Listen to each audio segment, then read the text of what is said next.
Okay, we're here with Manny Robles, one of the top trainers in boxing, with his new fighter, Ahmed Ali, named after the great Muhammad Ali. Introduce us to this young man right here. Well, this is my new fighter that I just signed to the Legends. LBA Legends. Yes, Legends and Legends Boxing Academy. That's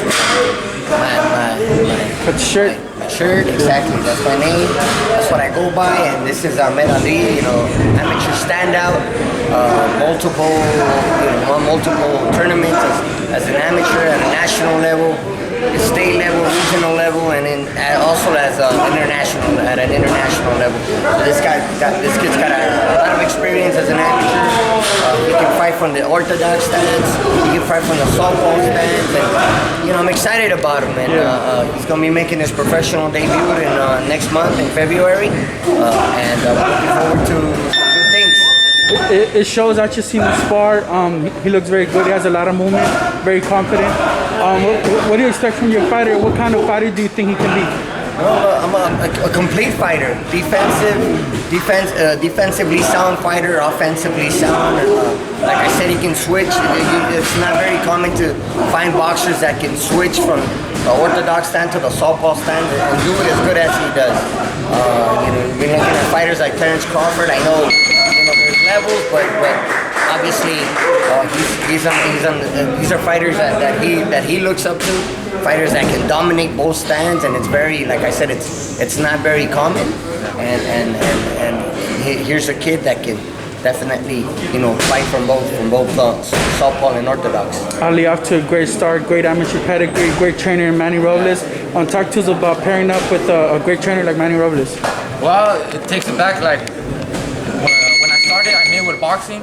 He used to have a couple of fighters, a heavyweight, Christopher Savada, and I was really close with Chris, and I really liked Manny's style, and I asked him if he would be able to train me and take the move, and a couple of years later, I moved with him, and we've just been improving every day, and try to get to a new level that we'll be able to dominate. Training with Manny, what do you think is going to bring out of you? How far do you think you get in this game? Man, like how he says, there's no limit. There's no limit. We're pushing ourselves every day to be the best as we could be, and as we said, Terrence Crawford and all those fighters, we look up to them, and we try to get to their level or more than that. As if there was no pressure training with Manny. There's already high expectations, but the name after the great Muhammad Ali. Just tell us about that story, man. Well, my parents, my dad was the one. He boxed, but he was just trained just for the fun of it. But he wanted like something different in the family, not a common name. And he really liked Muhammad Ali, but then he didn't want to copy it, so he just took off the MUH and left the Ahmed Ali, and his last name Medina. Ahmed Ali Medina. And you're Latino. Yeah. You're Latino. You're not Middle Eastern, so it's definitely a different name for a Latino. Yeah. He's from Nicaragua. He's American, but his parents are from Nicaragua, so American of Nicaraguan descent. Yeah. So here comes another Chocolatito. Speaking of Chocolatito, he's got a big fight coming up against Francisco Gallo Estrada. Yeah.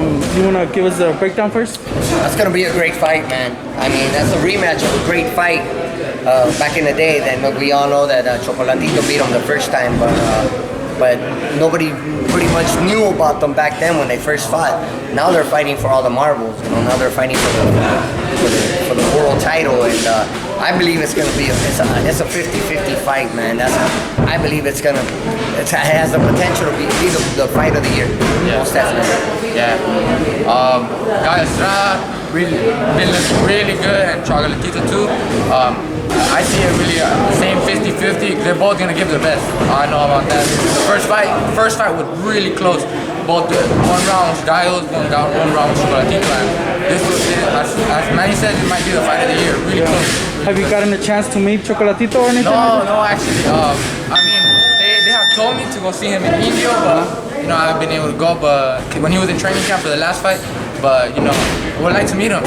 He's good with that, supporting the Nicaraguan fighters. He invites us to their camp and stuff. That's pretty sure he did that. Maybe you could spar him. Yeah. Why not? Okay, Manny, I gotta ask you about you, man. What's new with you, man, aside from Ahmed Ali? Busy. You can take a look around. I mean, we got a lot of. Today's a sparring day, so we got a lot of sparring going on. We got a few fights lined up for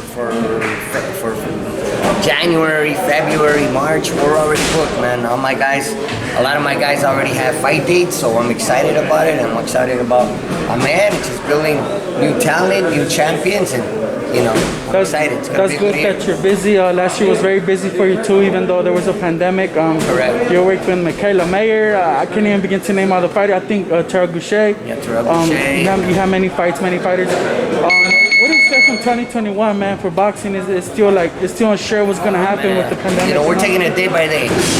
Just like everyone else, just like you, day by day. Like I said, we're fortunate that we have a few fight dates lined up already. We're in the gym every day, working hard every day, and just staying positive. Staying positive and staying committed to the game and staying loyal to the game and taking it one day at a time. Staying humble, staying grounded, and working hard. That's all you can do. Staying loyal to the game, but it has its bumps as well. It's very hard to stay loyal to the game. Yeah, no, absolutely. You know what's up. I mean, but I'm here. Yeah. I'm here. I have my health. I have my family. I have my boxers. It doesn't stop. Yeah. This thing keeps on going. The wheel keeps on turning. So, boxing doesn't stop for anybody. Time doesn't stop for anyone. You know what I mean? So you just gotta be positive and keep on going and keep building new talent. I gotta my pros, my amateurs, just keep the ball rolling. I gotta ask you about Anthony Joshua, a fighter that you're gonna be tied to for the rest of your life after upsetting him, one of the biggest upsets of this decade in boxing period history. What do you think of his recent performance against Pulev? He looked great. I mean, he got the ring rust out of the way. He did exactly what I felt he was gonna do and get the knockout in the later rounds. And now that sets him up for the big fight versus Tyson Fury. It's a fight we all want to see. What do you think is gonna happen there? I don't know, man. That's a great fight. You're only as good as your last fight, as I always say. Only as good as your last fight. He looked good in his last fight. But I feel that right now, Tyson Fury, he's peaked. I mean, he's at his best right now. Undefeated. What he did to Deontay Wilder was incredible. Winning in the fashion that he did, stopping, Wilder getting a knockout in convincing fashion, winning, dominating the fight round per round. I feel that it's going to be a hell of a fight versus Joshua. I don't take anything away from Joshua. Joshua can box. Just get in and out. He's got good footwork, good movement, and he proved that against Andy. So, he's not gonna stand in front of Tyson Fury, and that's what I like about Joshua. That he can adjust. He can adjust to the styles. You know what I mean? He can go back to the drawing board and come back with something different in the following fight. So, as he proved it with Andy. Now in this fight, I mean, you're fighting who right now I consider the pound for pound the best heavyweight in the world, which is Tyson Fury. He's coming in with a little bit of layoff. I know you're not his trainer, but you know how important it is to keep your fighter busy in the gym. Absolutely. It looks like Fury's doing that, but do you think that little layoff he had is gonna give some kind of advantage to Joshua at all? I don't know. Joshua had the same layoff, and look how he looked, right? Look what he did. Plus, he came back from an injury. That's why it took him that long to fight. So he could probably fought sooner, but he came from an injury. He got the fight out, got the ring rust out of the way. Now Tyson Fury, as long as you stay in the gym, as I said before, as long as you stay committed to the game, knowing that this is an everyday thing, that as you know, there's no off season in boxing. You gotta you gotta be in the gym every day. Christmas, birthdays, New Year's, holidays. You gotta be in the gym, man. You gotta be working. Is Joshua, has he recuperated from that Andy Ruiz, the first fight? Or do you think there's still something there mentally lingering in terms of how that fight played out? I believe he's over it now due to his performance in his last fight. You know what I mean? He wasn't timid. He wasn't scared. He showed that he wasn't scared. He ran straight through his opponent. Yeah. He wasn't intimidated by his opponent at all.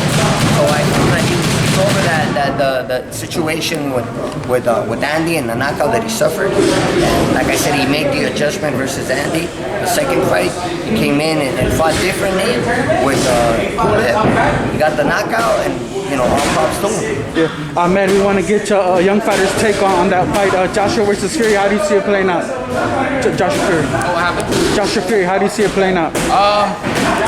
I personally like Tyson. Anthony Joshua's a great fighter, but I like how Tyson Fury, he adjusts, change. He's always adjusting, Just with the fight with Deontay Wilder, he made a huge adjustment, and with that, it made me think that he's a really complete fighter. He knows what he's doing in the ring. Yeah.